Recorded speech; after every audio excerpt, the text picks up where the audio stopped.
We have something a bit different today to serve as a background. It's an old British classic motorcycle, 1955, 650cc, and it used to be known as the A10 Golden Flash. It came here some time ago in a box, just a collection of rusted bits and pieces really, but it's slowly starting to take shape. Still quite a lot of work to be done on it. It's always curious to me how that motorcycles and the military are never really far apart. In fact, 5RR's Regimental Sergeant Major, whom we affectionately called Alpha Macdelta, was very prominent in the Rhodesian motorcycle scene. I can still picture him now as I speak to you, tearing down the back straight of the old Marlborough racecourse on a beast of a machine that he called the Ridgeback. Anyway, enough of motorcycles for the moment.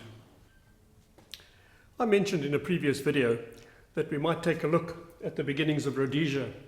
Now, I'm no historian, and I'm well aware that there are many learned scholars out there who some might take exception to what I have to say. But at least my statements are honest statements. They are the things that I was taught, the things that I've heard, the things that I've read about, and I think that they reflect a typical Rhodesian viewpoint of our history. That said, long before Hollywood came up with the word Zambezia, there really was a country by that name in Central Africa. It was the land between two rivers. In the south, it was the Great Limpopo, and in the north, it was the mighty Zambezi. This was a land where the skies were bluer, a land where the nights were darker and where the stars shone like diamonds. This was the land that would eventually be known as Rhodesia. But before our story begins, a warrior king by the name of Msilagatsi, with his followers, the Amandabele, invaded the land from the south, and they took control of Zambezia, and they subjected the Shona people who lived there to a reign of terror. Now, modern academics tell us that we mustn't pay too much attention to stories of killing and bloodletting by the Amandabele. These things are all grossly exaggerated, they assure us. They are lies told by the missionaries in order to gain extra financial support from overseas for their cause. And these were lies repeated by the white settlers and used as an excuse to attack black people. And these were also exaggerations, gross exaggerations by the Shona themselves in order to gain sympathy for themselves. And these were also, they tell us, enormously great exaggerations by the Amandabele who wanted to bolster their sense of self-importance and bravery. But we can't just push these things aside and, as it were, sweep them under the carpet. We can't ignore what contemporary writers have recorded and what's been handed down to us over 3 or 4 generations. These things really existed. Oscar Wilde once quoted a line of Shakespeare's where he said, "All the world's a stage." But then, as only Wilde could, he adds the words, "But the play is badly cast." I disagree. The Rhodesia story is brilliantly cast around the lives of 3 great men: King Lobengula of the Mandabele, President Paul Kruger of the Boer Republic, and Cecil John Rhodes, the Prime Minister of the Cape Colony. Author Jill Baker often refers to Lobengula as poor Lobengula, and I think she's quite right to feel sorry for him. I've no doubt that he was a man that very often felt sorry for himself too. In fact, he must have asked himself on many occasions, why is my life so complicated? And if he had put the question to us, I think we would have had to say to him, "Your Majesty, it's because you tried to please too many people, especially your Ndunas, or regimental commanders if you like." So once a year at Bulawayo, the capital, a great feast would be held. The army would prepare themselves because this would be a celebration prior to a military expedition. And people would come from all over. Livestock would be slaughtered. As night fell, the drums would play, the beer would flow, the people would dance, And it was a great occasion. But at some point in the proceedings during the night, everything would suddenly fall silent. No moving around, no talking, no drums, quiet. And then Lobengula, and he was a big man, rise to his feet, take his spear, twirl it around, hold it above his head, and as everybody held their breath, he would cast it out into the darkness. And there where it hit the ground, that would be the indication as to the direction that the impis, that's the army, had to take. And immediately they would rise up and set out that night. They were prepared. This is all they were waiting for, the command from the king.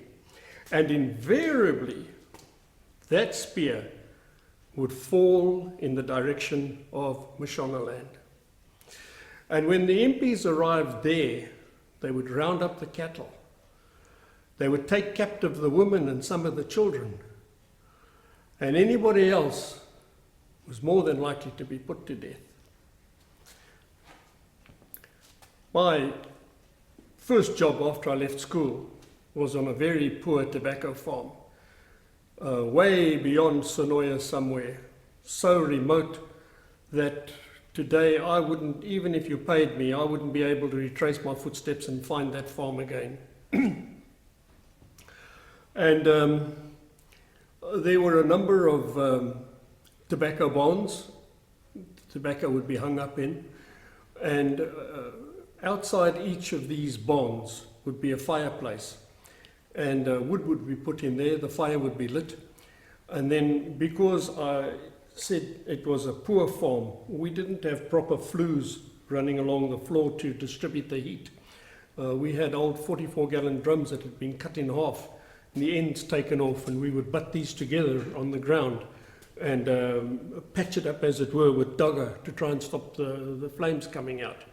And so the heat from the fireplace outside would be directed through these old oil cans along the ground and then out into the air.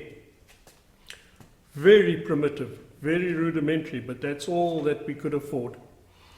And there was a man that tended the fires at night by the name of Samson. Very common name in Rhodesia. Many men were named from characters in the Old Testament. There were Elijahs, and there were countless Moseses, and likewise Samsons. And this was a Samson. But he was an old man, very old. He couldn't walk up straight. In fact, he couldn't even straighten his knees. And he walked with short little steps. As he looked like a skeleton with a skin over it. Not an ounce of fat on this old man.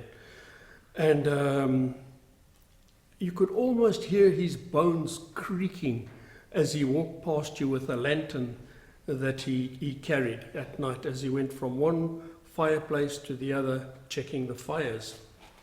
And I would often go down there at night, and everything would be quiet, the farmers settled down. And then once Samson was satisfied with the condition of the barns, he would make what we would call potai. I don't think that there's an English word for it.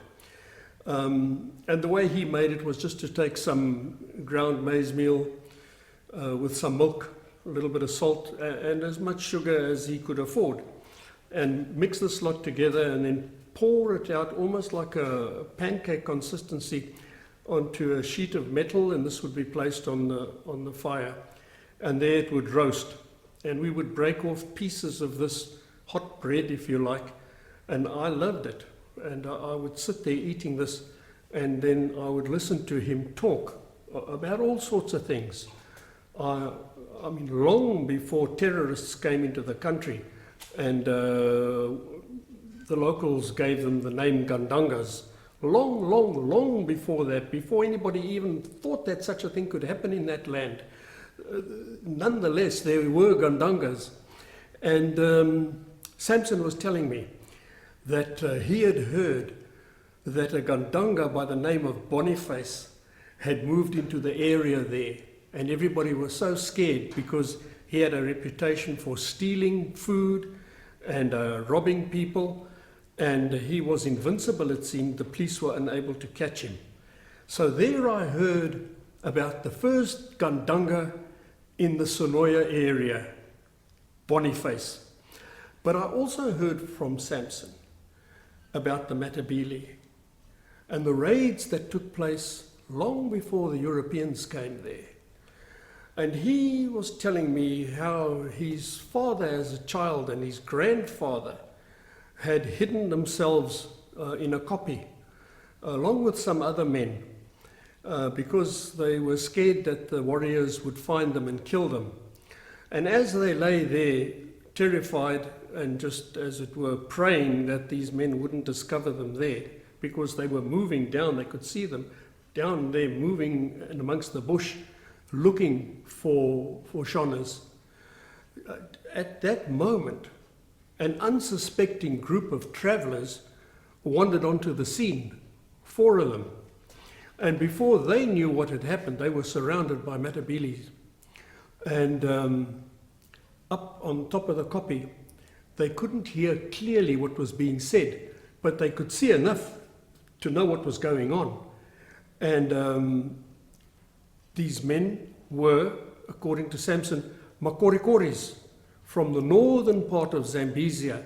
And they were on a journey somewhere and they had stumbled into this. And then the Induna, in charge of the group of Matabeles, took a spear from one of the Makorikori, and he stepped back a few paces and he stuck the end of it in the ground and held it there with his foot so that it was at a 45-degree angle. And then he called those men, those captives, forward one by one. As Samson said it. Made my blood run cold. And those men, one by one, called and forced to fall on their own spears. And when they had killed them, the Matabele left them there and they departed. And it was such a scary thing for me to hear, this story being told, because this was different from sitting in the classroom and listening to a history lesson. I mean, I thought, here are 4 innocent men who needed to go on a journey for some purpose, said goodbye to their families, never heard of again. No news, no way of carrying a message back to them. And their loved ones must have sat and waited and eventually must have just accepted the fact that they would never see their men again. Well, this kind of thing, we are told, went on for generations. Mtsilakatsi, this is the father of Lobengula, was warned by Robert Moffat, a missionary. And Robert said to him, Mtsilakatsi, all this killing and this bloodletting, this violence is not good, man. It's got to stop sometime. And Mtsilakatsi, it's reported, more or less just shrugged his shoulders and smiled and said, my people like fighting. But if we had asked Lobengula, I don't think he would have said that to us. I think he would have pointed out the fact that the Matabele were not a very large nation. And I think he would have said, you know, look to the west. I've got Swanas there who would like to eradicate the lot of us. He said, to the northwest, there are Germans. To the far north, there are French. To the east, I've got Portuguese. And to the southeast, I've got Zulus. All of these people wouldn't think twice about eliminating the Matabele. I need to build up the nation, and the only way I can do it is by taking the women captives. The Shona are not great warriors, but even they are not going to hand over their women folk to me. I have no choice. And to the south lie the most dangerous of them all, the Boers. Across the Limpopo from Matabele land, lay the Boer Republic of South Africa, and its president was a man by the name of Paul Kruger, Uncle Paul, as his followers called him. He was as tough and single-minded as a mean old buffalo. At the age of 11, he had been present at the Battle of Vechkop, when Msilakatsi attacked there with 4,000 of his warriors. And as a child, Uncle Paul had a very interesting life. He loved hunting. He shot his first line at the age of 14. And it was on a hunting expedition that a firearm accidentally blew up in his hand one day. And undeterred, he took a pocket knife and dug out the pieces of shattered bone, amputated his own thumb. And then as a cure, he killed a goat, slashed open its stomach, plunged the mangled hand into it in a bid to stop infection. And it seems to have helped. He recovered from that. But he was not a man to be trifled with if he got a bee in his bonnet. On one occasion, he developed the notion that the great explorer, Dr. David Livingstone, had an armory on his mission station, was repairing firearms there and handing these out to the locals.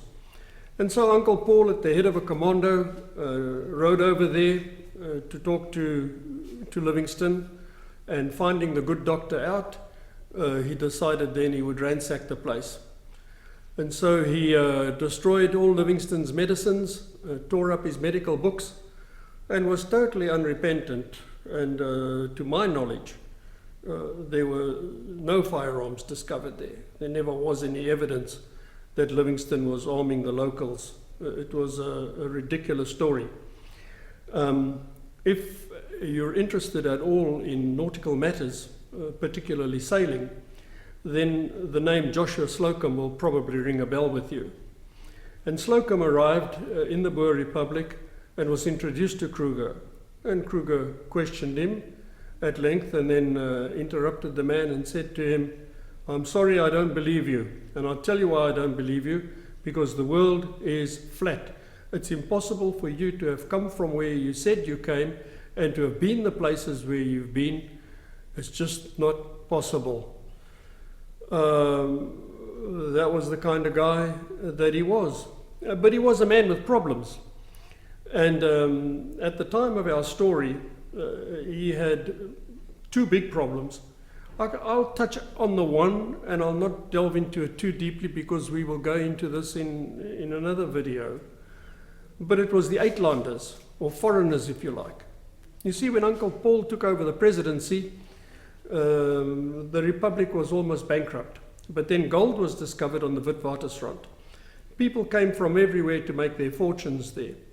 And almost overnight, Johannesburg became one of the largest cities on the African continent. Well, Uncle Paul didn't mind that too much. You can come and work and you can earn your wages, but you've got no say in politics. You've got nothing to do with civic affairs. Stand in line, keep your mouth shut, do your job, and behave yourself. But of course, this created resentment.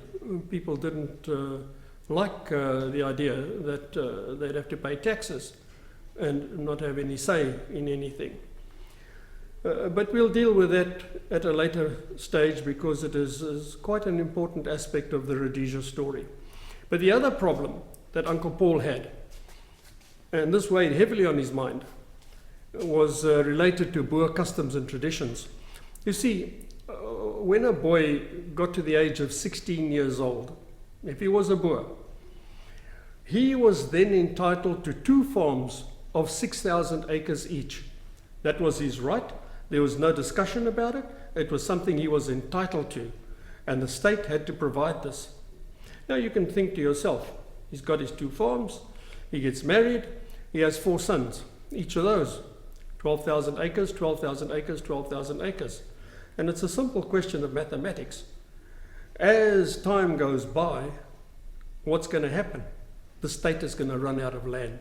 There's just no escaping that. And so Kruger was faced with this problem, which was becoming more pressing as time went by. And he couldn't go to the south, the British were there. He couldn't go to the east. British and the Zulus were there. He couldn't go anywhere except north, and that was into Matabele land. Now, one would think that he would be careful about that, and on the surface it seemed as though he was. He even sent a delegation, a man if you like, to go and talk to Lobengula and say, listen, we'd like to make a treaty between the Boer people and the Matabele people. Neither of us will attack each other. And Lobengula agreed to this. But on the way back, this man was attacked by a marauding group of Tswana warriors, and they slew him. And when Kruger heard the news, he was very upset. And he said, I can tell you now who's behind it. And to his dying day, he held to that belief that he knew who had engineered the death of this man. So yeah, on the surface he was doing this, making treaties and everything. But everybody could sense it. It was in the atmosphere. They knew at some stage Kruger would invade and attack there. He'd had other treaties as well with Lobengula, but the British said, these things are not legal. You are not allowed to make treaties with other nations. Well, if that was the case legally, so much the better as far as Kruger was concerned. It's one less hurdle for him to encounter the day he decided to cross the Limpopo. But who was the man that he believed was behind it all? It was that arch enemy of his, the man that he deeply resented and mistrusted, and it was the man in the south that was the Prime Minister of the Cape Colony, Cecil John Rhodes. Mark Twain said of Cecil John Rhodes, when that man stands up in Cape Town, his shadow falls across the Zambezi. And I think that's true in many respects. Twain also went on to say a lot of other things about Rhodes, which I do not particularly care for and which I won't repeat. Rhodes was an incredible man. We can't take him out of his day and age and judge him by today's standards and norms, assuming in the first place that our standards and norms today are a worthy benchmark. The thing in understanding Rhodes is to realize that he was big in everything.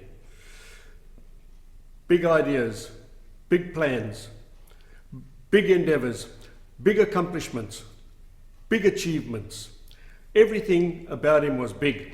And yet those who knew him best said his money, his wealth, his power meant nothing to him. They were merely a means to an end. And if they were a means to an end, we need to ask ourselves, what then was that end? In that day and age, there were many people who looked at Africa and were troubled by what they had heard and what they saw. It was a continent that was described as the dark continent. And people thought that it was their duty to bring enlightenment to this part of the world. And chiefly amongst those people would be the Christian missionaries, of course. And these men, many of them, left their homes, packed up their belongings. And let me just say that there were quite a number of them who did not put their belongings into suitcases or traveling trunks. They bought a casket, a coffin, and they packed what they had in there and then nailed it shut. And then they set out for Africa. You see, they had no expectation of returning home again. They were quite prepared to die here for the cause that they believed in. And they came here because they wanted to help mankind. It was as simple as that. Now, let's not be cynical about it. No missionary here in Africa got wealthy. There was no wealth here. They didn't come here and stuff their pockets with gold and go back to where they came from. We can't compare them with the modern day tele-evangelists Chalk and cheese, completely different. Those people came here, poured themselves out into their work, and many of them died here and left their bones here in Africa. And those who labored so hard, very seldom were able to look and see the fruits of their labors. For the most part, it seemed, from a worldly perspective, that it was a total waste of time. But yet they did this, they were compelled to do this because they felt empathy, they felt sympathy for the people of Africa and the condition that they were living in. But in the spirit of fairness, let's accept that this wasn't the prerogative purely of the Christian missionary. There were many other men who weren't religious, who felt the same way, who felt something needs to be done about this. In fact, round about that time, there was a poem written called The White Man's Burden. It wasn't directed specifically at Africa, but the sentiment certainly was valid. And what it was saying to Europeans, look, leave what you're doing. Think about the other people. Go out there. Give what you've got. And if you don't get any reward for it, if you get no thanks for it, it doesn't matter. It's your duty as a white man to raise up the rest of the world up into a reasonable standard of living where at least they can enjoy life a little bit better than they are doing so now. And Rhodes was such a man. Rhodes was a man who felt he needed to do more than just be wealthy. You see, his own life, and we can tell this from his actions and some of his words, his own life was actually not big enough for him. He didn't want to die one day just, I'm a wealthy man. Look what I've accomplished, I'm a millionaire. That was not enough for him. The world was full of wealthy people. He didn't want to be just another wealthy man. He wanted to achieve something far greater. And what was that? It was to bring civilization to Africa. And as he looked up this continent, it wasn't just in Zambezia where all these terrible atrocities and this violence and this killing and this bloodletting was going on. It wasn't just there, it was all the way up and down the length of Africa. And he reasoned, very cleverly so, that if a railway line was constructed from Cairo in the north to Cape Town in the south, that would go a long way to bringing Western civilization to the continent. It would be a means of moving supplies and equipment and of developing the region, and from that railway line outwards, the effects and the example of Western civilization would spread outwards. But he understood that even his wealth was not sufficient to do that. He needed a far more powerful vehicle. And the only vehicle that he could see that would accomplish that was the British Empire. And so he used his influence, and he had great influence, to try and get them to see things his way. And this was Rhodes's dream. This was what he wanted to accomplish. Yes, we might well say he was an imperialist. He was the man, more than any other, who did so much to advance the cause of the British Empire. But we need to go further than that and ask ourselves, why? And the answer is simple. There it is. He wanted to just uplift and raise the people of Africa for their own benefit, not just for his and for his company. And there are people today in this world, and we can probably name 4 or 5 of them offhand, wealthy men who have accomplished much, but they're not satisfied, and they have gone into other areas where they can try and help people. We understand that about human nature, and this was the thing about Rhodes. So here he was, in Cape Town, looking at Africa, but the thing that stood in his path was the Boer Republic to the north of him. He had no chance, he knew, of getting them to go along with his plan. And of course, immediately to the north of them was Zambezia, and that was a question that had to be resolved. Well, there we have it. A brief introduction to the three main characters of Rhodesian history, and each in their own way was fundamental to the creation of that remarkable country. And in our next video, we'll pick up the story and see how that came about. In the meantime, let me just thank you once again for your support and your encouragement, and your many comments. Thank you so much. It is much appreciated. Till next time, please stay safe, keep well, and cheers.